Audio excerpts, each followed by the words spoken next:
चलिए। नमस्ते दोस्तों, मेरा नाम सुरेश प्रजापत। हमने चैनल खोला है जिसमें हमारे साथी सर और मैं दोनों पढ़ाएंगे। मैं मैथ्स से पढ़ाऊँगा, जिसमें कक्षा 6 से कक्षा 10 तक के क्लास में गणित पढ़ाऊँगा मैं, और वो सर सामाजिक पढ़ाएंगे, जिसमें कल भी उन्होंने एक वीडियो डाला था। और आज मैं आपको गणित के बारे में पढ़ाऊँगा, जैसे कि 10वीं, तो 10वीं क्लास की मैं समांतर श्रेणी पढ़ाऊँगा आपको। इसमें जो उदाहरण है वो उदाहरण मैं समझाऊंगा आपको, और इनमें कोई दिक्कत हो, कोई समझ में नहीं आए तो आप मुझे कमेंट करके और बता सकते हैं, तो मैं आपकी कमेंट देखूंगा। और जो आपको जैसा भी प्रश्न समझ में नहीं आए, वो प्रश्न मैं वापस आपको फिर दूसरे वीडियो में डाल दूंगा, और वो प्रश्न आपको समझाऊंगा मैं। आप हमारे चैनल को यूट्यूब में जा करके और सब्सक्राइब कीजिए, और जो घंटे का निशान है उसको भी दबाइए। अगर हमारा वीडियो पसंद आए तो लाइक भी कीजिए, ठीक है। ये कक्षा 10th की बुक है मेरे पास में, जिसमें 5वीं प्रश्नावली है समांतर श्रेणी।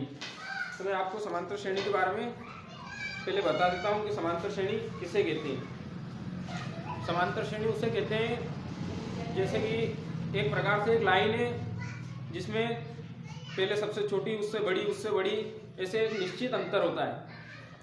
उस लाइन में क्या होता है, एक निश्चित अंतर होता है, उसे क्या कहते हैं, समांतर श्रेणी कहते हैं। जिसमें समान अंतर हो उसे समांतर श्रेणी कहते हैं। यानी कि कोई पूछ ले आपसे कि समांतर श्रेणी किसे कहते हैं, तो समांतर श्रेणी उसे कहते हैं जिसमें समान अंतर हो। हर एक संख्या, हर एक जो लाइन होती है, उस लाइन में उससे अगले वाले, जैसे कि ये पहली संख्या, दूसरी संख्या, तो उसमें एक एक अंतर होता हो।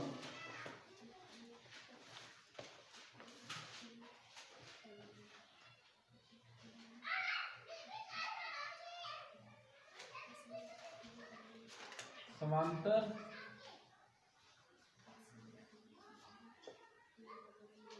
श्रेणी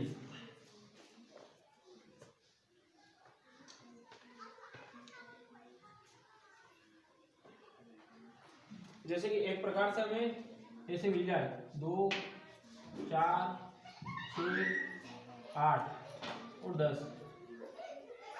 अब इसमें दो में दो जोड़े होंगे तो 4 आ गया, और 4 में 2 जोड़े तो 6 में 2 जोड़े तो 8, और 8 में 2 जोड़े तो 10।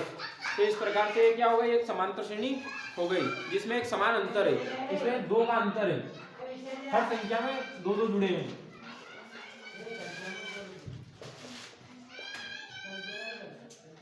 हर संख्या में 2 जुड़े हैं, तो इसमें क्या है, समान अंतर है। तो समान अंतर के होने के कारण ये एक समांतर श्रेणी है। मैंने आपको बताया है कि समांतर श्रेणी किसे कहते हैं, तो समांतर श्रेणी उसे कहते हैं जिसमें समान अंतर हो।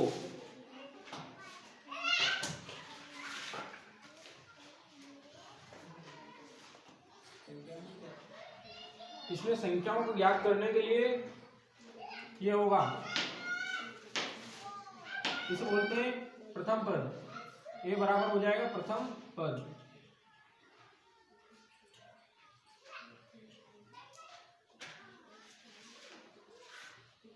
A2 बराबर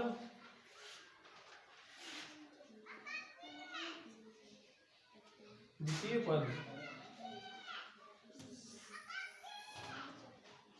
A3 बराबर तृतीय पद। इस प्रकार ये चलता ही रहेगा कि A4 बराबर चतुर्थ पद। तो यहाँ ये जो 3 है ये पद का मान है, और A बराबर प्रथम पद। इसे A1 भी बोल सकते हैं हम। A1 बराबर प्रथम पद, और D बराबर हो जाएगा सार्वंतर।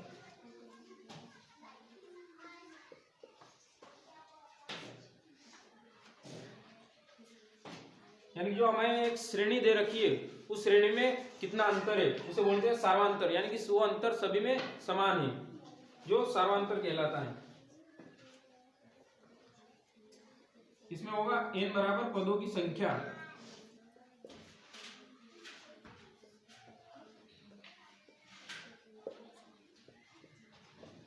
n बराबर पदों की संख्या। चलो,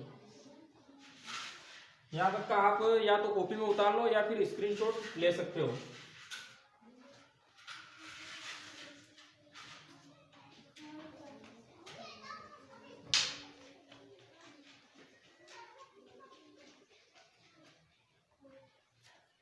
हमें इसमें एक उदाहरण दे रखा है कि निम्नलिखित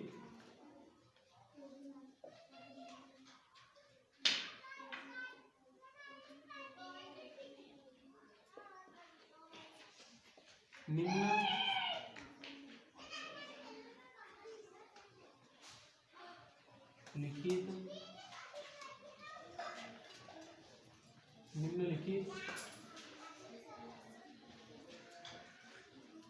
समांतर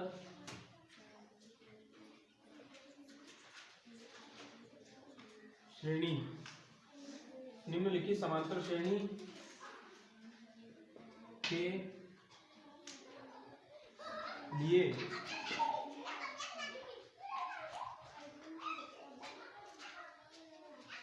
प्रथम पद व या एवं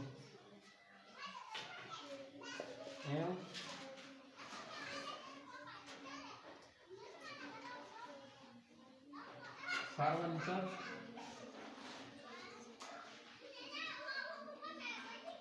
लिखिए। यह हमें एक प्रश्न दिया, एक उदाहरण दिया हुआ उसने। प्रथम उदाहरण है कि निम्नलिखित समांतर श्रेणी के लिए प्रथम पद एवं सारांतर लिखिए, जिसमें दे रखा है उसने -5, फिर -1, 3, 7। ये इधर ऐसे चलती जा रही है, ये एक समांतर श्रेणी है।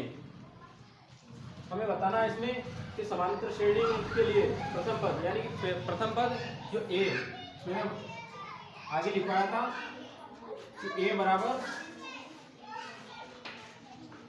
प्रथम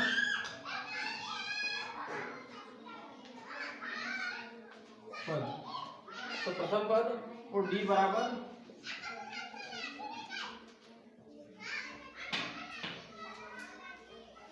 सार्वंतर, डी बराबर सार्वंतर। ये दोनों हमने पहले लिखवाए थे। तो ये इसमें एक तो प्रथम पद यानी ए और डी, ये दोनों हमें याद करने हैं।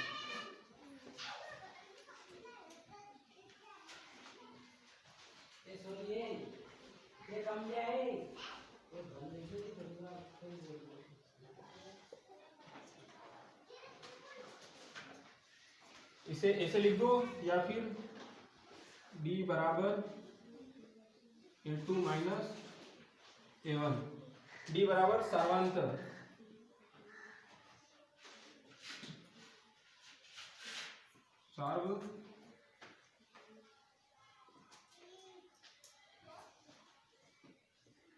सार्वंतर बराबर द्वितीय पद माइनस प्रथम पद।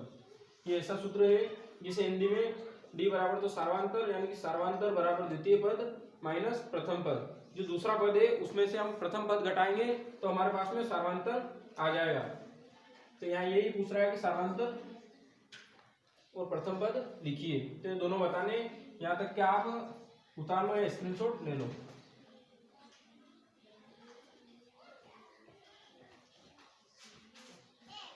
हाँ, फिर इसके बाद में इसे ऐसे लिख लो A1, A2, A3, A4 और ऐसे चल ही रहा है। अब A1 तो सूत्र में लिखाया था मैंने कि सूत्र D बराबर A2 माइनस A1, तो हमारे पास में A2 है -1, D बराबर A2 है -1, फिर माइनस A1 है -5, तो इसे कोष्टक के अंदर लिखना पड़ेगा -5, क्योंकि यह माइनस और माइनस दोनों का क्या होगा, गुणा हो जाएगा, इसलिए इसे कोष्टक के अंदर हमें लिखना पड़ेगा बराबर। अब -1 और माइनस का गुणा हुआ तो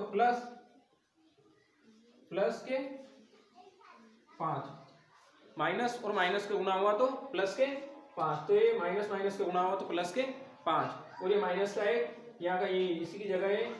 अब बराबर इसे ऐसे भी लिख सकते हैं हम, चिन्ह चेंज कर दो तो ये प्लस का है और ये माइनस का है, चिन्ह ऐसे कैसे लेंगे। हाँ, अब 5 में से 1 गए तो 4, तो यहाँ हमारे जो 4 आएंगे वो प्लस के आएंगे, क्योंकि बड़ी संख्या प्लस की है इसलिए प्लस के 4 आ जाएंगे। तो यानी कि इसका जो डी है वो तो क्या है 4 है, और प्रथम पद तो प्रथम पद माइनस के 5 है। बस यहाँ सवाल खत्म होता है, और यहाँ पर हमें लिख देना है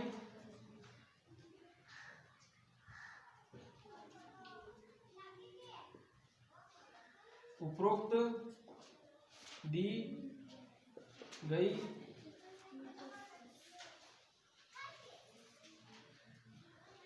समांतर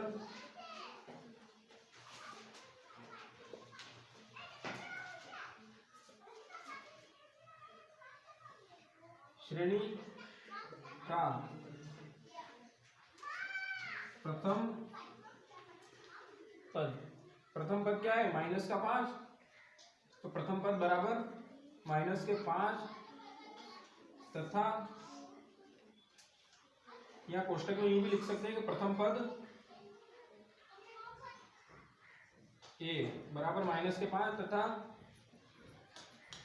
द्वितीय पद बी बराबर प्लस के 4 होंगे। बस ये यहाँ हमारा आंसर खत्म होता है, और ये जो उदाहरण था पहला ये यहाँ पर खत्म हो जाता है। तो इस प्रकार से हमें जो प्रश्नावली के अंदर जो सवाल दे रखे हैं वो भी इसी प्रकार से हमें करने हैं। ये उदाहरण था, ये खत्म हुआ। अब आपको जहाँ पर भी समझ में नहीं आया हो और आप प्रश्न करो, तब कोई प्रश्न नहीं आया समझ में तो आप कमेंट में बता सकते हो हमें कि हमारे ये प्रश्न समझ में नहीं आया, तो हम वापस उसे अगले दिन यहाँ पर करवा देंगे। ठीक है, इसको स्क्रीनशॉट ले लो आप।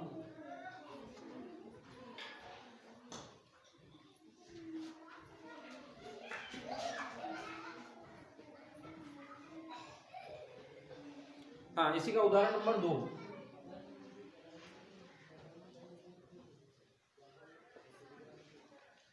इसी का उदाहरण नंबर 2, इसमें 2 है, एक तो फर्स्ट है और एक सेकंड है। तो हम पहले फर्स्ट ले लेते हैं, फर्स्ट, और इसमें पहले तो प्रश्न उतार देते हैं कि संख्याओं की निम्नलिखित अनुक्रमों के लिए समांतर श्रेणी की जांच कीजिए। अब इसमें भी बोल रहा है कि जो संख्याएं दे रखी है आपको, इसकी जांच कीजिए आपकी समांतर श्रेणी है या नहीं है। तो हमें पहले तो इसे चेक करना होगा कि ये समांतर श्रेणी है या नहीं है। तो प्रश्न है संख्याओं की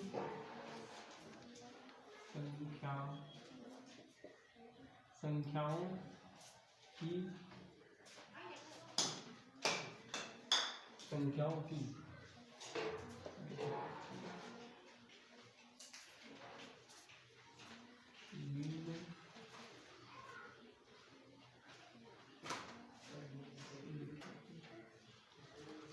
की निम्नलिखित अनुक्रमों के लिए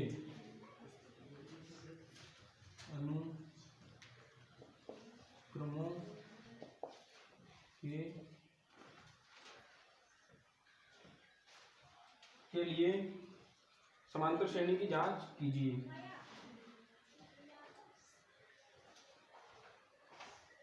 समांतर श्रेणी की जांच कीजिए। हाँ, इसमें भी बोल रहा है कि संख्याओं के निम्नलिखित अनुक्रमों के लिए, तो एक लाइन दे रखी है इसने, पहली लाइन है वो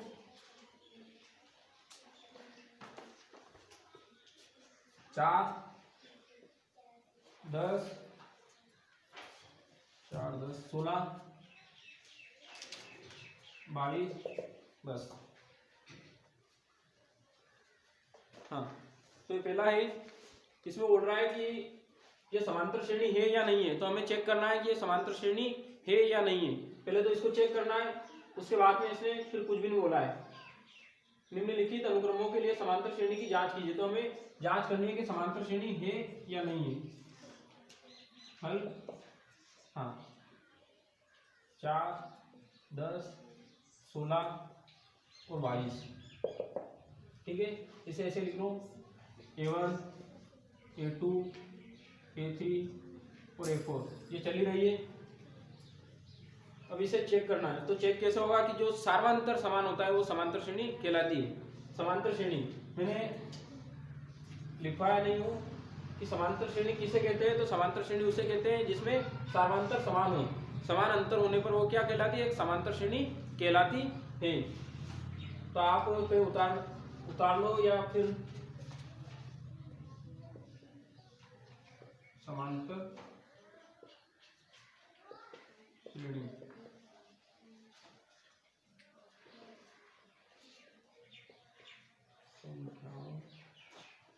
समांतर श्रेणी संख्याओं की एक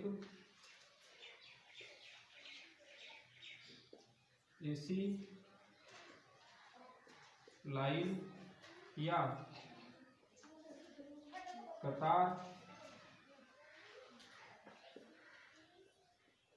जिसमें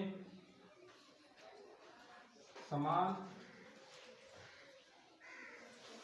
अंतर हो वह क्या कहलाती है, एक समांतर श्रेणी कहलाती है। तो वह एक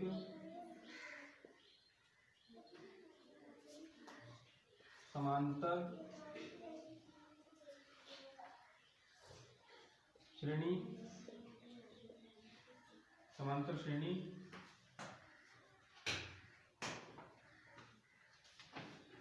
कहलाती है। संख्याओं की एक ऐसी लाइन जिसमें समान अंतर हो, वह क्या कहलाती है, एक समांतर श्रेणी कहलाती है। यहां तक का आप एक स्क्रीनशॉट ले सकते हो।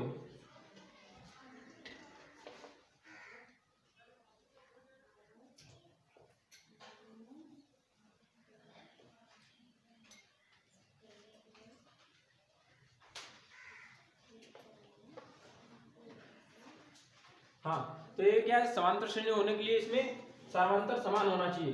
तो हमें देखना है कि इसमें सार्वंतर अगर समान है तो ये क्या है, एक समांतर श्रेणी है। तो सार्वंतर ज्ञात करने का वही सूत्र है, सूत्र D बराबर A2 माइनस A1। D बराबर सार्वंतर और A2 यानी कि दूसरा पद, तो द्वितीय पद माइनस प्रथम पद। दूसरे पद में से अगर हम प्रथम पद घटा देंगे तो वो क्या आ जाएगा, D आ जाएगा, यानी सार्वंतर आ जाएगा। तो D बराबर A2 कितना है 10, तो 10 माइनस A1 4। अब 10 में से 4 घटाने बराबर 10 माइनस 4 6, तो ये 6 यहाँ लिख दो 6, यानी कि इसमें क्या D बराबर 6 आए। अब इसी प्रकार आगे भी देखना है हमें, क्योंकि ये सभी में क्या होगा, समान अंतर होगा। अगर समान अंतर होगा तो ये क्या है, समांतर श्रेणी, तो ये पहला रहेगा। अब दूसरा पद में भी देखना है। तो D बराबर सूत्र ए का ये रहेगा, D बराबर A3 माइनस A2। अब इस पद में से ये पद, इससे जैसे कि पहला पद था तो पहले पद में से हमने दूसरा पद यानी कि इसके आगे वाला पद घटाया हमने, तो उसी प्रकार अब दूसरे पद में से तीसरा पद, जो दूसरा पद है उससे आगे वाला पद यानी कि जो तीसरा पद है उस तीसरे पद में से दूसरा पद हमें घटाना है। तो D बराबर ये सूत्र है, सूत्र D बराबर A3 माइनस A2। A3 का मान है हमारे पास में 16, D बराबर 16 माइनस A2 का मान जो यहाँ पर लिखा था वो को वही 10, तो ये 10 बराबर। अब 16 माइनस 10, 16 में से 10 घटाएंगे, जो बचेगा वो D का मान आ गया। 6 में से 0 गई तो 6 और 1 में से 1 गया 0, तो कितने 6 बचे। तो ये D का मान यहाँ भी कितना आया 6, यहाँ भी 6 और यहाँ भी 6। इसके दो पद तो समान है। एक और इधर लिख देता हूँ, D बराबर A4 माइनस A3। सूत्र ए का यही है, बस पद हमें बदलने हैं। इसके आगे के जो पद है वो पद बदलते जाओ और हमारे जो समांतर श्रेणी में जो सारा अंतर है वो हमें मिलता जाएगा।